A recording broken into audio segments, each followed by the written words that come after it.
Ternyata dalam takwil Al-Quran diketemukan beberapa hadis.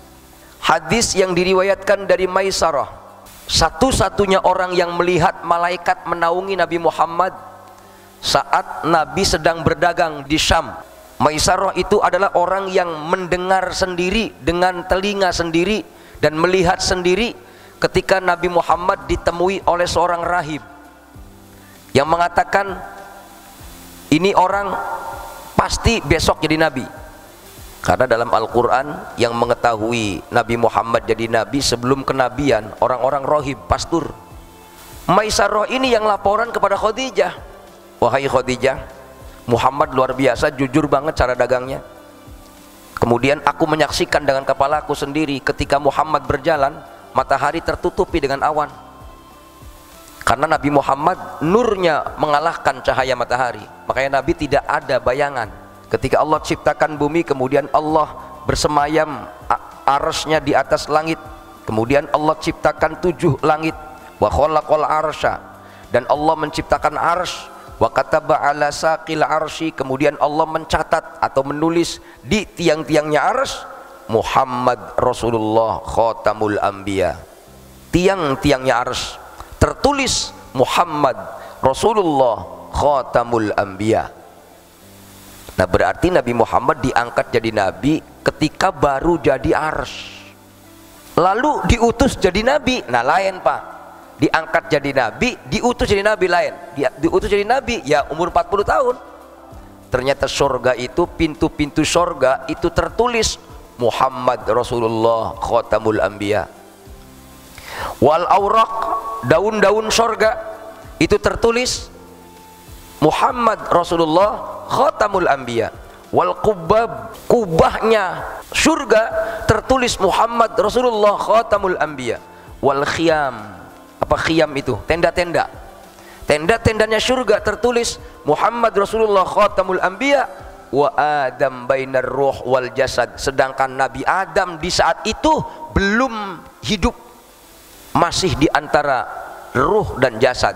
Falamma ahyahullahu ta'ala, ketika Allah hidupkan Nabi Adam, nazara ilal arsy, Nabi Adam melihat ke arsy, fara'a ismi, maka Nabi Adam melihat namaku.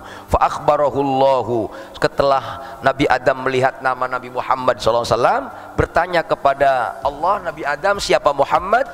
Allah memberikan informasi, siapa Nabi Muhammad itu? Sayyidu waladika, pemimpin dari keturunanmu wahai Adam.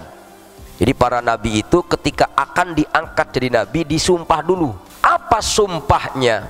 Lama ataitukum min kitabi wa hikmah, ketika aku berikan kamu kitab dan hikmah. Artinya ketika diangkat jadi nabi lah gitu aja, diberi kitab. Tsumma ja'akum rasul, kemudian seorang rasul Muhammad datang kepadamu. Rasul di sini Muhammad, Pak. Ketika nabi-nabi diangkat jadi nabi, Nabi Muhammad diutus, la tu'minunna bihi wa la tansurunnah, imanlah kamu kepada Muhammad dan tolonglah Muhammad. Jadi seluruh para nabi itu didoktrin sama Allah, aku angkat kau jadi nabi, tapi ketika kau sedang jadi nabi, aku utus Muhammad, imanlah kepadanya dan tolonglah dia. Ar-ruh wal malaiku haulahu, ketika nabi lahir, malaikat Jibril, malaikat-malaikat yang lain mengerumuni nabi. Saat itu malaikat Jibril mengangkat Nabi Muhammad, bayi Muhammad, dan dikecup keningnya. Saat dikecup keningnya, malaikat Jibril memberi nama Nabi Muhammad, anta Toha, anta Yasin, anta Hamim. Artinya berarti yang nama itu tidak disebutkan oleh manusia, itu disebutkan oleh malaikat. Makanya saya katakan nama langit. Ciri-ciri Nabi Muhammad ketika menyampaikan Al-Quran, mereka menuduh Nabi Muhammad itu Al-Quran dikatakan sebagai sihir. Ya ayyuhal muddatsir, itu perintah Allah untuk Nabi Muhammad agar dakwah terang-terangan. Baru dakwah muncul Pak cacian makian. Tabban laka ya Muhammad, celaka kau Muhammad. Wa imra'atuhu hammalatal hatab, istrinya Abu Lahab kemudian menggibah Nabi Muhammad, membicarakan, memutarbalikan fakta. Jadi ternyata orang-orang Yahudi walaupun benci banget kepada Nabi Muhammad dan para pengikutnya, ketika mereka mau perang, mereka orang-orang Yahudi berdoa, Allahumma ansurna bihurmatin nabiyil mukhtar. Ya Allah, tolonglah peperangan kami dengan kemuliaan Nabi Muhammad sallallahu alaihi wasallam. Dalam sejarah Yahudi menang terus, Pak, ketika mereka menyebutkan Nabi Muhammad saat perang. Cuma dikritik oleh Allah dalam ayat ini. Dulu sebelum Nabi Muhammad diutus, mereka nyebut-nyebut Nabi ingin menang. Tapi ketika Nabi Muhammad hijrah ke Madinah, mereka ingkar. Ternyata ketika Nabi Muhammad lahir, ditutup seluruh pintu langit, Pak. Jin gak bisa masuk. Itu diterangkan dalam kitab Berzanji bab yang ke-6. Ditambahkan langit penjagaan ketat. Nabi Muhammad lahir membawa Al-Quran. Kenapa ketika Nabi Muhammad lahir langit dijaga ketat? Karena Allah subhanahu wa ta'ala akan mendudukkan Al-Quran terjaga sampai yaumul qiyamah. Inna nahnu nazzalna dzikra wa inna lahu lahafizun. Tidak ada kitab Allah yang abadi sampai yaumul qiyamah kecuali Al-Quran.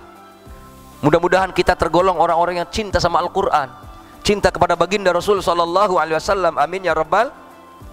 Ketika Nabi lahir, ibunya Nabi Muhammad, Siti Aminah, melihat gedung-gedung yang dikuasai Romawi Persia. Karena saat itu yang berkuasa kerajaan Romawi Timur, yang pusatnya di Irak dan Persia. Tahu nggak, Pak? Romawi Timur itu nyembahnya apa? Menyembah dewa api. Dewa api, api di Irak dinyalakan 1000 tahun nggak pernah mati. Tapi ketika Nabi lahir, api itu mati padam karena kalah dengan nur Nabi Muhammad SAW. Karena Allah subhanahu wa ta'ala memuliakan Nabi Muhammad sallallahu alaihi wasallam. Selanjutnya lihat, 50 hari sebelum Nabi lahir turun ababil. Jadi kejadian burung ababil yang menghancurkan tentara Abraha, sebagaimana yang diterangkan dalam surah Alam Taro kaifa fa'ala rabbuka bi ashabil fil, itu kejadiannya 50 hari sebelum Nabi lahir.